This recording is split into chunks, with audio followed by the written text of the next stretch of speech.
जय हिंद दोस्तों, स्वागत है आप सभी का कल्पाक्ष आईएएस के डेली करंट अफेयर सेशन में। रोजाना की तरह आज हम फिर हाजिर है आज के उन महत्वपूर्ण इवेंट्स के साथ जो आपके एग्जामिनेशन में काफी इंपॉर्टेंट रोल प्ले करने वाले। बिना देरी के शुरुआत करते हैं आज के सेशन की। पर शुरुआत करने से पहले जो लोग वीडियो पर पहली बार आए, वीडियो को अंत तक देखिएगा और ये फाइंड आउट कीजिएगा कि किस तरह लिमिटेड टाइम पीरियड में आप मैक्सिमम क्वांटिटी अचीव कर सकते हो और किसी न्यूज को कवर करने का तरीका क्या होना चाहिए, उस न्यूज को आपका एग्जामिनेशन बोर्ड किस तरह से देखता है। चलिए शुरुआत करते हैं 13 सितंबर के करंट अफेयर के बारे में। आज की पहली और बड़ी न्यूज हमें देखने को मिली भारत के प्रेसिडेंट हाउस से, जहां पर भारत के 15th vice president CP Radhakrishnan ने अपने पद की शपथ जो है वो ली। शपथ दिलवाने का काम किया भारत के राष्ट्रपति द्रौपदी मुर्मू ने। अब यहां से सवाल बनने की संभावनाएं निश्चित है। उसकी विवेचना अगर की जाए तो सीपी राधाकृष्णन ने 12 सितंबर 2025 को भारत के 15th उपराष्ट्रपति के रूप में शपथ ली। शपथ जो है राष्ट्रपति द्रौपदी मुर्मू के द्वारा दिलाई गई और संविधान के अनुच्छेद 69 आर्टिकल 69 के अंतर्गत उपराष्ट्रपति की शपथ में यह कहा गया कि वह संविधान के प्रति निष्ठा और दायित्वों को ईमानदारी से निभाएंगे। पर सवाल एक यहां से निकलकर आता है कि क्या ये जो शपथ उपराष्ट्रपति ने ली, यही फॉर्मेट में सारे अधिकारी जो है वो शपथ लेते, मतलब संवैधानिक पद पर आसीन लोग शपथ लेते? क्या राष्ट्रपति की शपथ भी यही कहती है? क्या प्रधानमंत्री की शपथ भी यही कहती है? क्या सुप्रीम कोर्ट के जज की शपथ भी यही कहती है? इनमें कुछ चीजें में अंतर होता है। इनमें एक बड़ा अंतर देखने को मिलता है। उसको बताने से पहले मैं ये उपराष्ट्रपति वाले टॉपिक से एक सवाल आप लोगों के लिए दे दूं, मेंस के बच्चों के लिए जो सिविल सर्विस की तैयारी कर रहे हैं, किसी भी एग्जामिनेशन का मेंस देने वाले। एक क्वेश्चन इन लोगों के लिए बनता है कि संविधान में उपराष्ट्रपति की भूमिका एवं महत्व पर चर्चा कीजिए। Discuss the role and importance of the vice president in the constitution. ये क्वेश्चन आप लिखिएगा, एक प्यारा सा क्वेश्चन इस बात पर बनता है। प्रीलिम्स में कैसे क्वेश्चन बन सकते हैं, तो प्रीलिम्स में कई तरह के क्वेश्चन बनते हैं। तथ्यात्मक 15वें राष्ट्रपति के रूप में कौन चुना गया, कहां से ये बिलोंग करते हैं, ऐसे क्वेश्चन जनरली देखे जा सकते हैं। फिर हमने इंक्लूड क्यों नहीं किए? क्योंकि हम ऑलरेडी पिछले वाले सेशन में से इंक्लूड कर चुके हैं जब ये चुनाव जीत कर आए थे, जब ये विजेता डिक्लेयर किए गए थे। अगर हम बात करें भारत में जो संवैधानिक पद पर आसीन अलग अलग विभिन्न विभूतियां हैं उनकी शपथ की, तो एक अंतर हमें देखने को मिलता है। समझिएगा, कुछ बड़े पदों को हम लेकर आए हैं, जैसे भारत के राष्ट्रपति, भारत के उपराष्ट्रपति, भारत के प्रधानमंत्री व मंत्री सब एक ही समान होते हैं, और सुप्रीम कोर्ट के न्यायाधीश ये बड़े ही लेवल पर है और इनकी शपथ काफी मायने रखती है। सबसे पहले अगर बात की जाए राष्ट्रपति के बारे में, तो राष्ट्रपति की शपथ के बारे में संविधान में आर्टिकल 60 जो है वो बात करता है, जो ये कहता है कि राष्ट्रपति को शपथ दिलाने का काम जो है वो मुख्य न्यायाधीश की उपस्थिति में होगा, और अगर चीफ जस्टिस उपलब्ध नहीं है तो उनकी जगह सुप्रीम कोर्ट का सीनियर जज ये काम कर सकता है। शपथ क्या ली जाएगी? तो राष्ट्रपति की शपथ कहती है preserve, protect and defend the constitution of India. वो क्या करेंगे? उसकी रक्षा करेंगे, उसे सहेजेंगे और उसको क्या करके रखेंगे, आगे तक बनाए रखने का काम जो है वो राष्ट्रपति के आधार पे आता है। तो सवाल कई बार पूछा गया है that which of the constitutional authority took the oath of preserving Indian constitution.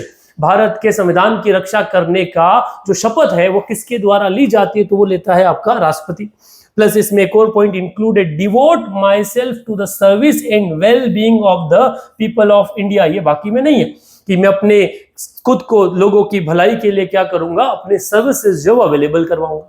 अच्छा, जब बात उपराष्ट्रपति की आती है तो आर्टिकल 69 इसके बारे में बात करता है और ये कहता है कि राष्ट्रपति या फिर राष्ट्रपति के समक्ष जो व्यक्ति है वो उपराष्ट्रपति को शपथ दिलाएगा।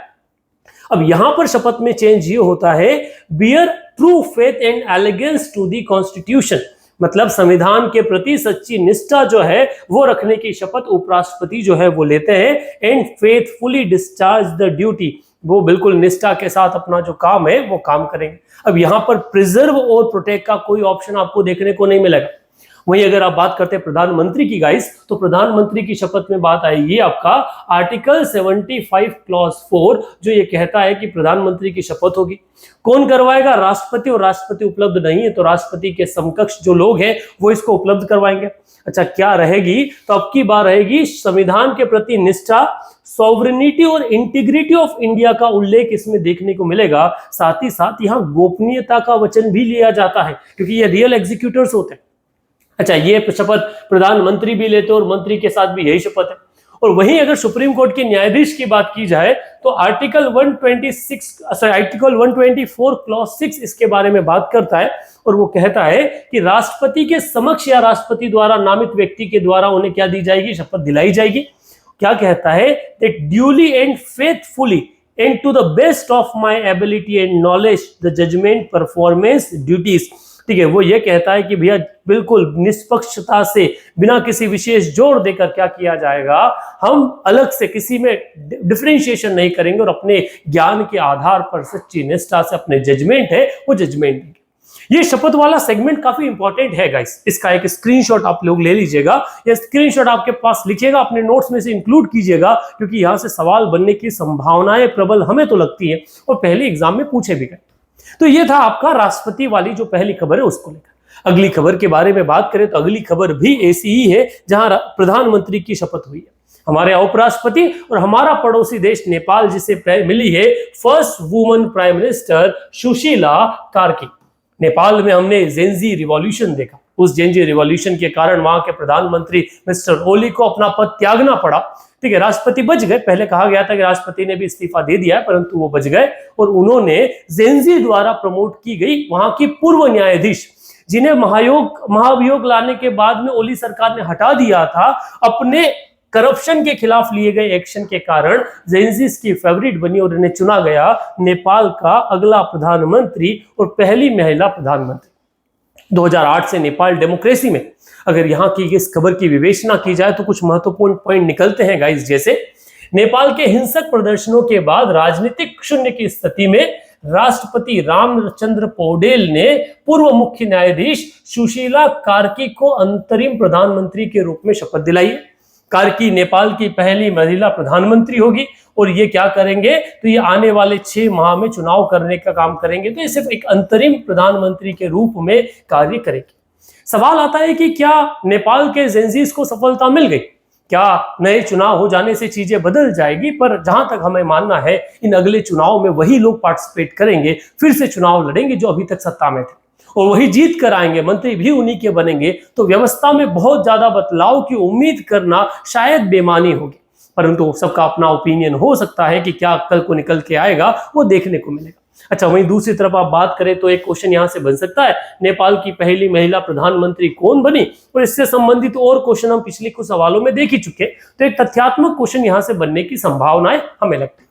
आगे अगर बढ़े अगली बड़ी न्यूज को कवर किया जाए तो अगली बड़ी न्यूज आई आपके पीआईबी से हम लोगों ने उठाई, जब पीआईबी में एक खबर छपी कि प्राइम मिनिस्टर नरेंद्र मोदी ने भूपेंद्र यादव द्वारा लिखा गया एक आर्टिकल अपने एक्स प्लेटफॉर्म पर शेयर किया। ठीक है, जिसमें उन्होंने ग्रेट निकोबार आइलैंड की जो ग्रेट निकोबार आइलैंड प्रोजेक्ट जो है उसकी महत्वता को समझाया।